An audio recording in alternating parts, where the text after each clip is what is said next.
మహారాష్ట్రలో స్వతంత్ర MLA deputy CM Ajit Pawar మద్దతుదారుడైన దేవేంద్ర భయార్ మహిళలు, రైతు బిడ్డలపై వివాదాస్పద వ్యాఖ్యలు చేశారు. అమరావతిలోని ఓ బహిరంగ సమావేశంలో పాల్గొన్న ఆయన రైతుల కుమారులు పెళ్లి చేసుకునేందుకు యువతులే దొరకడం లేదని ఆవేదన వ్యక్తం చేశారు. అందంగా ఉన్న యువతులు మనలాగా ఉన్న వారిని ఎంపిక చేసుకోవడం లేదన్నారు. ఉద్యోగం ఉన్న వ్యక్తిని సెలెక్ట్ చేసుకుంటున్నారని చెప్పారు. ఆయన మహిళలను 3 రకాలుగా వర్గీకరించారు.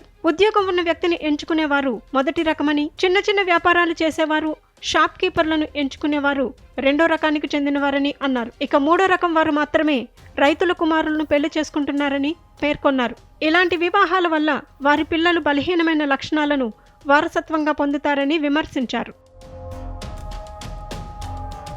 మహిళలపై ఎమ్మెల్యే చేసిన వ్యాఖ్యలు తీవ్ర దుమారం రేపాయి. రాజకీయ నాయకులు ఆయన వ్యాఖ్యలను తీవ్రంగా తప్పుబట్టారు. అవి మహిళలను అవమానించేవిగా, అగౌరవపరిచేవిగా ఉన్నాయని మండిపడ్డారు. మహిళలను ఇలా వర్గీకరించడాన్ని ఎవరూ సహించబోరని మాజీ మంత్రి యశోమతి ఠాకూర్ ఆగ్రహం వ్యక్తం చేశారు. ఇలాంటి వారికి సమాజం తగిన గుణపాఠం చెబుతుందని హెచ్చరించారు.